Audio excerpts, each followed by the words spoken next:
A gente sempre questiona aqui as faltas de oportunidade para os garotos da base do Cruzeiro, né? Hoje o Cruzeiro venceram por 4-0 e mesmo assim a gente não teve a estreia do Calma Prates. Wesley Carvalho, que de forma interina comandou o Cruzeiro na tarde de hoje diante do Itabirito, preferiu colocar o Lucas Vidalba no lugar do Kaique, que fazia uma partida muito ruim, o Kaique por sinal, ao invés de colocar o Calma Prates, que a gente estava ali na expectativa de ver o jogador em campo, vencendo por 4-0, praticamente risco nenhum. Mesmo assim, o Wesley Carvalho preferiu o Lucas Vidalba. A gente não entende os treinadores brasileiros por esses motivos. A gente vê que, por exemplo, lá no Palmeiras, os jogadores da base recebem muitas oportunidades e não à toa o Palmeiras vem conseguindo lucrar muito na venda de jogadores para o exterior. E o Cruzeiro, se ele não mudar essa forma de pensar, ele vai ter grandes problemas nesse período ali que o Cruzeiro está investindo alto para voltar a ter uma competitividade maior. Então o Cruzeiro precisa também revelar jogadores para vender e, obviamente, ter uma arrecadação que pague os custos que tem ali para a montagem desse elenco. O Palmeiras e o Flamengo são ali exemplos claros disso aqui no futebol brasileiro. E no primeiro tempo a gente teve uma atuação do Cruzeiro, falando agora do jogo, né?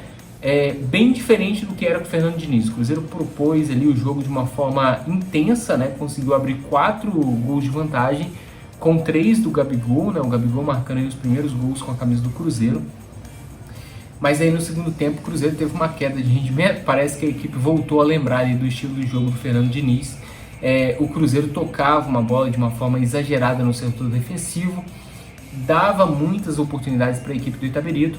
E aí o Itabirito chegou com algumas oportunidades boas ao ataque. No início do jogo, no início do segundo tempo, o Kaique chegou a cometer um pênalti e o Itabirito diminuiu a vantagem. Mas aí, se a gente olhar todo o segundo tempo, o Cruzeiro até não se comprometeu tanto, né? O Cássio teve um momento ali de desligamento dele ali, que ele saiu muito mal com a bola explodiu na trave, e esse talvez tenha sido o grande momento do Itabirito na partida. Fora isso, o Cruzeiro conseguiu controlar bem. O que a gente não entende, como a gente disse no início, é a falta de oportunidade para os garotos da base. O Calma Prates é um garoto que é monitorado por várias equipes do exterior, da Europa, e hoje o Cruzeiro vencendo por 4-0 seria o grande momento de dar uma chance para o Calma Prates. Mas mesmo assim, o Wesley Carvalho preferiu colocar o Lucas Vidalba, e o Lucas Vidalba, inclusive, que fez uma atuação bem abaixo, comprometeu muito a equipe do Cruzeiro. A gente pode dizer que foi um Lucas Vidalba dos tempos do Larcamón, né? Que comprometeu demais o setor defensivo do Cruzeiro. E aí o Cruzeiro, se quiser dar esse passo, pensando na formação de jogadores, revelando jogadores e também lucrando, né, com a venda desses jogadores, o Cruzeiro vai precisar de parar com essas insistências dos jogadores mais cascudos. E quando tiver um jogo como o de hoje, que é um jogo que permite ali lançar um ou outro garoto, o Cruzeiro vai precisar lançar, senão vai ficar parado no tempo com quem já tem e não vai conseguir vendas boas, ao contrário do que vem fazendo o Palmeiras, o Flamengo, que vez ou outra lança um garoto e lucra muito com isso. A gente sabe que o Palmeiras e o Flamengo faz muito bem isso aqui no futebol brasileiro. Fora isso, foi um jogo que no primeiro tempo o Cruzeiro, como a gente disse, não sentiu saudades do Fernando Diniz.